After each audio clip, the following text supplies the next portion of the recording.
All right, g'day and welcome back to another video. I'm doing videos back to back today because I have some time, so why not?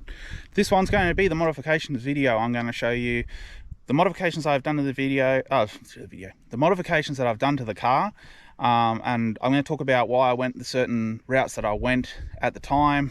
And yeah, so we'll just get into it.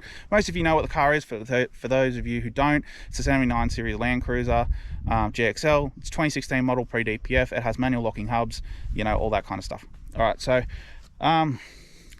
basically the car, I bought it and it has, I covered this in the other video, it has basically everything in standard Toyota accessories on it. So Toyota bull bar, Toyota brush bars, and Toyota side rails and all that kind of stuff. So we won't really cover off on the bull bar and that kind of shit that much anyway, because, you know, like there's 1,001 friggin' bull bars out there that you can get. So we'll start at the front, we'll work our way back like we usually do. So first and foremost, I'll cover off on the lights. So at the moment I have King's, I think they're 8.5 or pardon me, 9-inch spotlights or laser lights. And then I also have on the roof there a 42-inch King's light bar. Now these lights have been on the car for nearly, I think the spotlight's a couple of years, the light bar has been on for about 4 years, I think.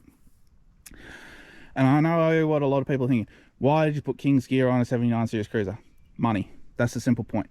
When I bought the car, I was fully committed to the car. I had no funds left over. Now I said in one of the other videos, there's certain areas where you can budget stuff, and this is one of those areas. Kings don't do too bad a light. You know, I know people bash on them, but they're decent, like, and they're better than having nothing. If you are in the market and you need lights and you don't have a lot of funds, this is a great way to just get yourself started. Now I plan on upgrading these lights later on when I do have more funds available. I've got less than 12 months until I'll have this car completely paid off, and then I can look at doing stuff like putting better quality lights on it and whatnot. But these are actually pretty bloody good. You know, I drive on and off a property every day. I've got kangaroos everywhere, as you've seen in some of the other videos. When I was driving out here, there was, you know, I showed you some kangaroos and stuff. I don't know if the camera picked it up, but lights are one of those areas where just make sure you get them installed properly by, you know, a licensed auto electrician or whatever, so that, you know, that way you don't have problems like I did the first time. The first time I supplied the wrong wiring and stuff for it, and it basically just melted the amps, the fuses in and that with the amps that was going through it or something like that. So had to rip all the wiring out and get it rewired again, and that was 100% my bad. The shop just installed what I gave them. The other thing at the front here obviously is a winch. It is a King's Dominator winch. Yes. Oh no, horrible, you know, King's, ooh, God, gross. Look, again, it's some insurance, okay? Like at the time, winches were like $1,200 or $1,300. King's came out with a winch for like $350. I didn't have $1,300 for a winch. Guess what? It has been on this car probably about 4 years. The only thing on that winch that doesn't work is the free spool function. For some reason, it won't go into free spool mode anymore. That's the worst part about it. The winch itself still works. Now, I have had a couple of times where, I don't know whether it's a solenoid or whatever, if I've left it sitting for too long, it doesn't want to work. But then once you sort of click it in and out a few times, it comes back and it works perfectly fine. So with winches, don't leave them sitting. For the love of God, you know, and the next video after this will be one where, you know, I'll be doing a beginner's video to winch. So, but give them a run once every couple of weeks, 3 weeks, whatever, even if it's just in your driveway. Just, you know, get the remote out, plug it in, wind it out, in, out, in a couple of times. It doesn't have to be under load. It just need to get that motor moving so it doesn't seize up, and I think that's what the problem was with mine. So that's pretty much it for the front, other than the UHF. I've just got the little short stubby one. I do a lot more mountain driving because I live out towards the Canberra area where you've got the Brindabella Mountains and stuff. It's a lot better for out in the mountains, or so I'm told. No special mirrors or anything like that on this. Reasoning for that is it's money that doesn't need to be spent, personally, in my opinion. You know, some people hate these mirrors. I haven't had a problem with them. You know, when they're flopping around and stuff, you just got to tighten up this nut. That's all it is. Tighten up that nut and they won't move. Yeah, okay, look, clear view power folds, I can see an argument for them on tighter tracks where you can fold them in and out. But the other thing is, everyone's getting rid of these. If I break one of these mirrors, guess what? I can get about 20 freaking new ones on the 79 series page, and most people are just trying to give them away, you know, like, or they'll just be like, I'll pay postage and $50 or buy us a case of beer or something. Like, you know, they're cheap mirrors. They're really easy to get a hold of. And so, yeah, for me personally, that's why I went that way, or I haven't changed them. You know, maybe I will one day. I don't know, but we'll see. Tires, covered it in the other video. Maxxis mud terrain tires. Not really anything too crazy or special to talk about there. The suspension is completely stock, absolutely stock standard. I have not changed anything in the suspension whatsoever. Why, you might ask? I mean, look at the ground clearance. I mean, for a standard vehicle, that is really good. I mean, yeah, the leaf hangers hang down a fair bit. You can probably see that, or maybe not. But yeah, the leaf hangers hang down, but I'm sorry. It's just, I don't see the point at the moment, for me personally, spending the money on the suspension. And I'll tell you why. I work a lot. I don't have a lot of time to go out and four-wheel driving. This is my only car. I can't risk it on really, really big, crazy tracks. Like, I like to do some general four-wheel driving stuff, and I'd love to do those crazy tracks. But until I get a second vehicle as a backup, so that if I do break this, it doesn't matter as much, she's staying in stock. Keeps me in check a little bit. The other thing is, it's also very good to know what your car can do standard before you go and take it out with all the modifications on it. Because how are you going to know what mods you need if you don't, you know, test it out standard first? Now, there is one caveat to that with Landcruisers in particular. That is second stage manufacturer's builds. So for those of you who do not know what a second stage manufacturer build is, basically you take a brand new vehicle, you give it to someone who, like, before it's registered, it has to be before it's registered, and it'll allow you to do certain modifications, and then it'll be engineered federally, so in every state in Australia. Second stage manufacturers builds are things that you can get for, like, you know, 5-inch lift and 37s, portal axles, you know, automatic transmission swaps, you know, chassis extensions, like all kinds of crazy modifications. They're insanely expensive. If you're looking to build something like that and you're getting a brand new cruiser, I hate to break it to you, firstly, at the moment it's a 4-year wait. That's what Toyota is saying. And on top of that, even if you can get your hands on a brand new one that hasn't been registered, most shops are just booked right out. So you're gonna have trouble, you know, getting in there and whatnot. You need to pre-plan for this way in advance. And Toyota aren't even opening the order books for like another 6 months on these cars. So who knows with the model updates whether or not these second stage manufacturing sort of things will still be, you know, they might take a little while to sort of catch up, because each time the car's updated, I think they have to like resubmit their plans or something. I don't know exactly how it works. I'm not an expert on that. But, you know, if you are interested in that kind of thing, I know Mark's Full Drive, I think they're in Victoria. They do the portal axles. They're the best people to talk to. They really know what's going on. If you don't know what a portal axle is, I can't really explain it properly. So just Google a video of portal axles and it'll explain it. You know, and I know Superior Engineering do really big coil conversions and stuff like that, where they do bolt-in and a weld-in kit. They have multiple people all over Australia that do fitting for them. Again, if you're not sure on a second stage manufacturer's build, I know in Sydney area, I think it is, Blue Flame Automotive do them. So maybe give them a call. I know they're incredibly busy, so if you're not serious about it, if you don't have the money for it, like, and I'm talking big money, like these are like $30,000 plus mods, like, I mean, maybe even more than that, because when I looked at it many years ago, it was like 25-30 grand. So like, it's probably more than that now. So, you know, if unless you have that kind of money to throw at something like this, please do not bother them. You know, like, it's, you know, just use Google and look up as much information as you can. Most of it's on the internet already. There are a lot of people on YouTube who've probably done videos on it as well. So, you know, only if you're really serious, reach out to these companies, because, like, honestly, you know, they don't have all day to be on the phone talking to people and explaining how it works. anyway, that's my little rant about second stage manufacturers builds. We'll get back into this, and then I'll show you, like, you know, the next sort of thing. So I've got the canopy open here. I have a 85 litre Bushman's upright fridge in here. I went an upright fridge because it saves more space. It's a great little fridge. You know, like, it's, oh jeez, it's nicely shut. Holds plenty of room. I've taken one of the shelves out. You know, this box is actually empty at the moment, and I don't think it's got anything in it. No, not really. Because I haven't really been out doing anything, so it's, yeah, there's nothing really in there to show. But, you know, it's got this little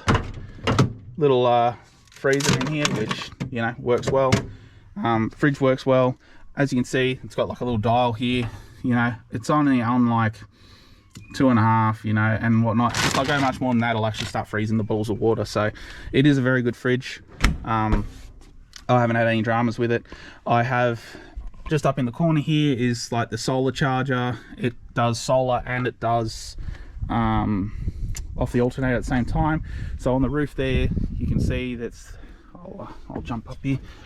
I've got the solar panel on the roof here and whatnot. I think it's 190, I think. I'd have to look at the paperwork, it's been a while. But yeah, so I've got the solar panel up there. That keeps it charged. I've got a little projector, just battery monitor. You can see it's sitting at, you know, 12.7 and 12.8. There's isolators, so my main battery never goes flat. USB port, which is currently charging the other GoPro battery. You've got a couple of cigarette lighters, which I probably should put these in here. In these bags, these are just LED strip lights that plug into these cigarette ports. Again, a lot of this is just very budget. Like this canopy, I think at the time when I bought it, I got it for $2,000, brand new. Like, bolted it to the tray. It sits just inside the Toyota rails. So if you have a standard Toyota tray and you need a canopy that'll fit inside the rails, TC boxes do it. You know, so, and it's powder coated. Mine's powder coated black. I wanted to keep with the black and red theme. That's just why I went black. I could have gone brushed alloy or something like that, or checker plate, but I think this looks better personally. Got a battery there. I can't remember how many amp hours it is. It's like 100 or 150 or something amp hours just in the battery box here next to the fridge. Look, with electrical setups, mine has room to put more stuff in. When it was wired in, it was all done by TJM Hunter Valley. They did an absolutely exceptional job. When it was all wired in and everything like that, they left room for me to build on it. I don't have an inverter or anything like that. Why? I don't need one. I'm not running like a coffee machine. I'm not running, you know, a microwave or anything that's drawing that kind of power that I need it. I would love to go a lithium battery, but again, it's just a financial thing. Like my whole setup, so for this canopy, the roof rack, you know, and whatnot, not the fridge, this was custom made, this fridge thing for the canopy, the solar panel, the awning, all that stuff. It cost me about 10 grand, give or take, maybe a little less actually. Look, I got a fridge. I got a fridge that holds all the stuff I want in it. It's got, you know, like plenty of power. It's never gone flat. It charges my phone and whatnot, charges the camera when I'm out. Like, there's nothing really to, you know, I don't have anything sort of, any need for anything more than that. I mean, you know, look, there's luxury and then there's absurdity, in my opinion. Like, you know, how much more weight do I want to put in the car? The more weight you put in the car, the worse it's going to be off road. Like right now, this car, as it sits, when it's fully loaded, only weighs about 3 ton. And I know you're sitting there, oh, only 3 ton. But think about this. At one point, Rocket Rod's car was like 4 ton. You know, because he had all kinds of stuff in it. Now, that's a whole 1 ton difference. That's a huge difference in weight.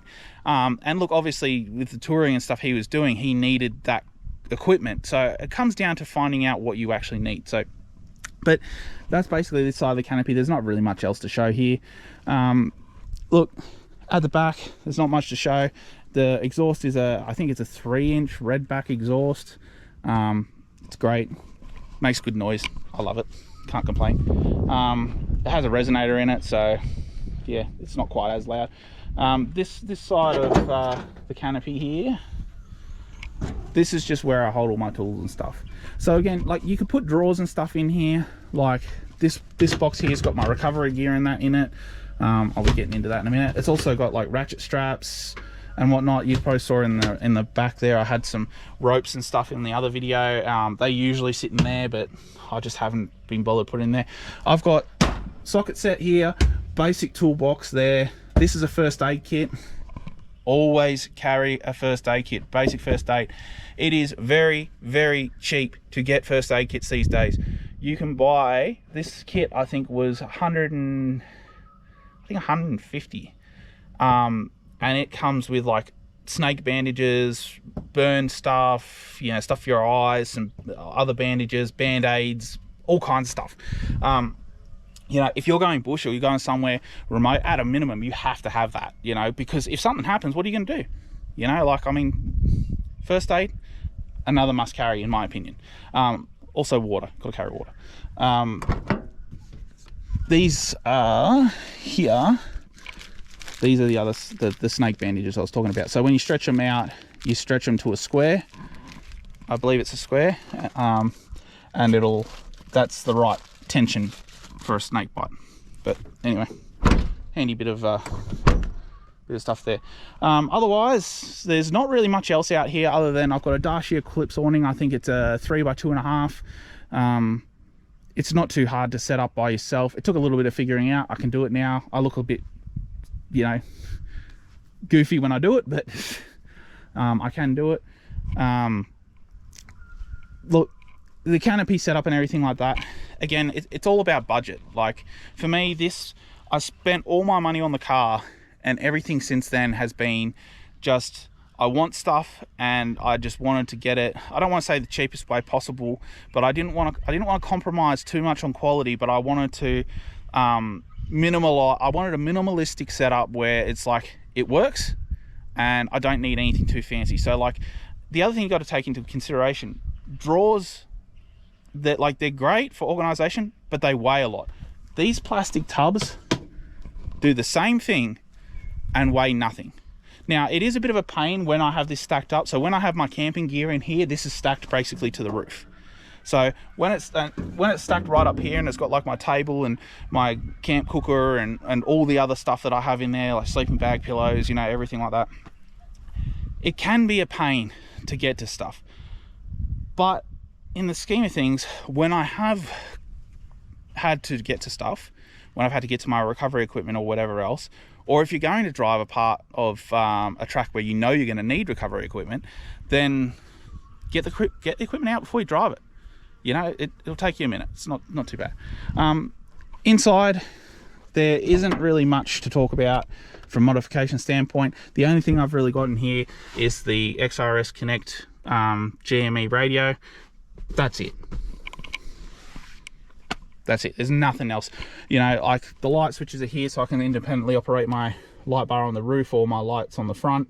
You know, cruise control, which if you're buying a later model cruiser, it is standard in there now, whereas in this it wasn't at the time. So look, I think that's about it really for the modifications. As for future modifications for this vehicle, I do want to do a 2-inch lift or even a 3-inch lift. I want to fix the axle at the back and put a wide track diff in with chrome moly axles and whatnot. I think the kit that I was looking at, just for the kit's like 8-9 grand to get it. I'd love to do different wheels when I do different tires, but it's all money, and to be honest, I'm not getting out as much as I would like to get out, and so because I'm not getting out as much as I would like to get out, I'm just not investing the money in it right now. There's so many other things that I would like to put the money into. Maybe, who knows, with this YouTube, and I'll get to a point where I can reinvest any money I make from the channel back into the car or into other videos or whatever else, you know, and it will go from there. But for the time being, you know, this is how the car's going to sit. It's not going to change. It has 160,000 I think it's got on it now. So I've done a fair few kilometers in it and I haven't really had any dramas. I think I just replaced the rear suspension bushes. That was it.